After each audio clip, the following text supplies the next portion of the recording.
Bismillahirrahmanirrahim. Assalamualaikum warahmatullahi wabarakatuh. Selamat pagi semuanya. Bagaimana kabar kalian? Semoga semuanya dalam keadaan sehat walafiat, tidak kurang suatu apapun.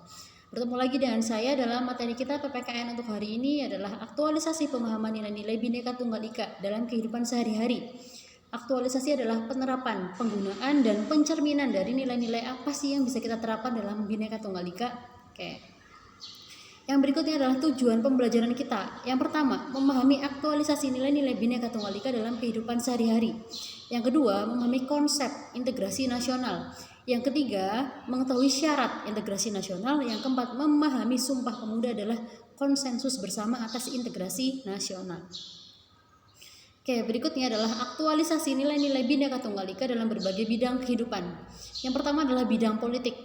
Apa sih yang bisa kita terapkan nilai-nilai Bhinneka Tunggal Ika dalam bidang politik? Yang pertama adalah ikut serta dalam pemilu. Ketika nanti umur kita sudah mencapai 17 tahun, pasti kita punya hak dan kewajiban untuk ikut serta dalam pemilu. Jadi gunakanlah suara kita semaksimal mungkin Karena satu suara kita menentukan nasib bangsa 5 tahun Yang berikutnya adalah mementingkan kepentingan bersama, bukan golongan atau partai politik pribadi. Jadi ini terutama PR untuk saudara-saudara kita yang sudah ada di bangku legislatif Ketika berada di bangku legislatif, harus sudah tidak lagi lebih mementingkan diri sendiri, apalagi partai politik, tapi kita membawa mandat amanah dari masyarakat yang sudah memilih kita, begitu ya. Yang berikutnya adalah menyampaikan aspirasi. Apa sih contoh menyampaikan aspirasi? Misalnya begini, dalam pemerintahan suatu hari, suatu ketika ada kenaikan BBM. Nah, di situ masyarakat kita di sini boleh nggak sih menyampaikan aspirasi atau berdemonstrasi? Itu sangat boleh dan harus kita sampaikan. Ketika masyarakat diam saja atau apatis, berarti sudah tidak ada lagi kontrol sosial untuk pemerintah, gitu ya. Jadi kita harus aktif dalam mengikuti berita yang ada di televisi, guna untuk menjaga-jaga. Jangan sampai pemerintah menyeleweng atas apa yang sudah dia janjikan Yang kedua adalah bidang hukum. Bidang hukum yang pertama adalah hak dan kewajiban yang sama di mata hukum. Apa iya hukum di Indonesia pandang bulu misal? Mungkin ada oknum tapi tidak semestinya pandang bulu. Jadi semuanya harus sama di mata hukum, entah itu pejabat, entah itu masyarakat biasa, entah itu orang dengan berpenghasilan tinggi atau dengan berpenghasilan rendah, semuanya mendapatkan hak dan kewajiban yang sama di mata hukum. Yang kedua adalah mematuhi peraturan atau hukum yang sudah disepakati bersama. Kita harus bersama-sama menjalankan peraturan yang sudah kita sepakati bersama. Misalnya peraturan lalu lintas, kemudian peraturan pembayaran pajak, dan lain sebagainya, gitu ya. Kita harus taat hukum. Yang berikutnya adalah penegakan hukum oleh semua masyarakat. Jadi yang berhak untuk menjaga hukum itu sendiri bukan cuma pejabat, bukan cuma pemerintah, bukan cuma masyarakat, tapi bersama-sama. Misalnya begini, masyarakat sudah tertib hukum, tapi pemerintahnya malah melanggar hukum, atau sebaliknya, pemerintahnya tertib hukum, tapi masyarakatnya melanggar hukum, maka akan sulit untuk menjadi sebuah keselarasan atau integrasi nasional, gitu ya. Berikutnya adalah di bidang sosial budaya. Bidang sosial budaya, hal-hal yang bisa kita lakukan adalah yang pertama, melestarikan budaya daerah dan mengembangkannya sebagai budaya nasional. Kita mengembangkan budaya kita sebagai orang Jawa misalnya, mengikuti kegiatan karawitan di sekolah, atau misalnya kita serius dalam mengikuti kegiatan ekstrakurikuler yang mencerminkan kebudayaan kita, gitu ya. Yang berikutnya adalah menghindari sikap etnosentrisme. Apa sih sikap etnosentrisme itu? Sikap etno dari kata etnis yang artinya suku budaya atau suku bangsa.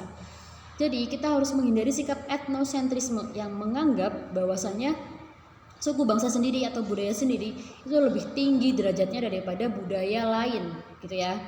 Jadi kita harus menghilangkan rasa itu, karena semua budaya di Indonesia adalah sama rata, tidak ada yang lebih tinggi, gitu ya. Yang berikutnya adalah menumbuhkan kerukunan antar daerah. Dengan adanya kita paham nilai-nilai Bhinneka Tunggal Ika, maka kita akan semakin rukun dengan teman-teman kita yang berbeda dengan kita, yang berbeda suku budaya dengan kita, ya kan? Karena semuanya adalah Indonesia, semua adalah keluarga besar Indonesia. Oke, yang berikutnya adalah bidang pertahanan dan keamanan. Apa sih yang bisa kita lakukan sebagai bagian dari Indonesia untuk melakukan pertahanan dan keamanan negara? Yang pertama adalah meningkatkan rasa nasionalisme. Apa sih rasa nasionalisme itu?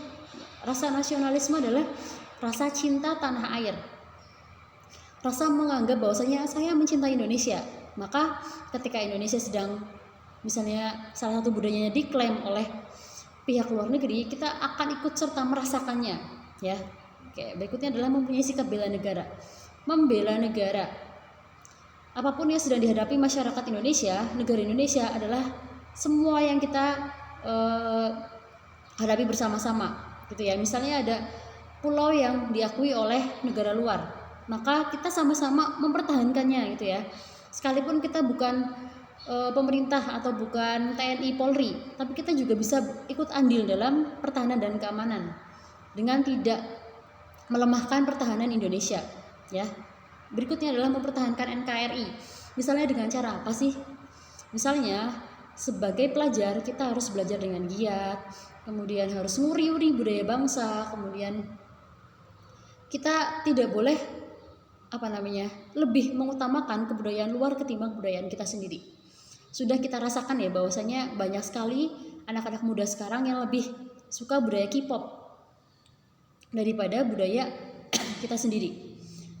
Itu ya. Jadi kita perlu mengoreksi lagi apa sih kira-kira.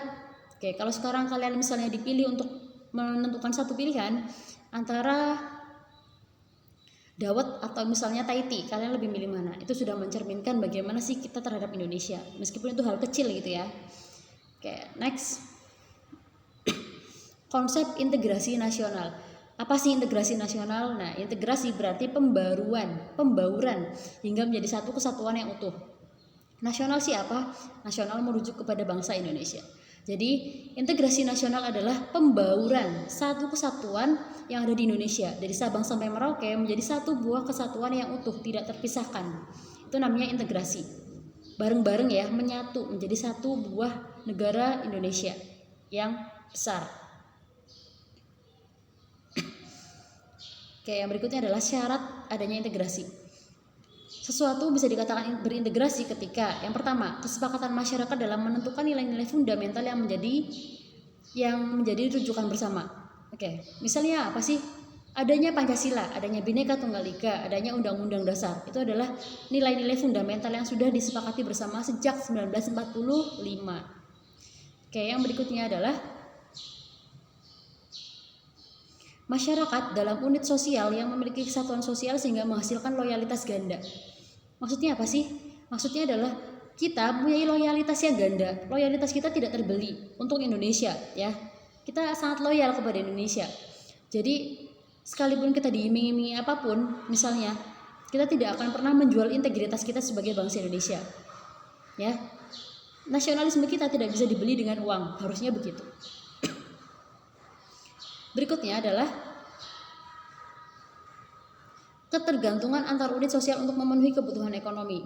Nah, di sini adalah ketergantungan, saling bergantungnya masyarakat satu dengan yang lain. Misalnya masyarakat kota dengan masyarakat desa, kemudian masyarakat pegunungan dengan masyarakat pantai, semuanya harus saling berintegrasi. Pulau Jawa dengan Kalimantan, Papua dengan Sumatera, seluruhnya harus saling berketergantungan ya, biar tidak tercerai-berai, saling membutuhkan satu sama lain. Oke, yang berikutnya adalah Sumpah Pemuda 1928 sebagai konsensus integrasi nasional. Adanya Sumpah Pemuda menjadi awal dari kebangkitan nasional yang mewadahi seluruh masyarakat Indonesia menjadi satu buah kesatuan yang utuh. Oke, Sumpah Pemuda menjadi permulaan dari adanya integrasi nasional. Ya, silakan dibaca untuk Sumpah Pemudanya. Jadi Sumpah Pemuda adalah sebuah ikrar oleh para pemuda Indonesia pada saat itu untuk apa sih? Untuk menyatukan seluruh bangsa Indonesia dalam melawan penjajah. Nah, itu yang menjadi awal mula kebangkitan nasional dan menjadi Indonesia merasa satu buah kesatuan, tidak lagi Pulau Jawa sendiri, Pulau Sumatera sendiri, Kalimantan sendiri, Papua sendiri, tapi semuanya sudah bersama-sama untuk apa sih? Untuk mencapai kemerdekaan, yaitu untuk mengusir penjajah juga. Itu ya, jadi konsensus bersama adalah kesepakatan bersama masyarakat Indonesia untuk menjadi satu buah kesatuan yang utuh tidak terpisahkan. Begitu ya untuk materi kita hari ini. Semoga apa yang disampaikan dapat dipahami. Apabila ada yang tidak bisa dipahami, silakan ditanyakan. Oke, sekian dari saya. Terima kasih. Wassalamualaikum warahmatullahi wabarakatuh.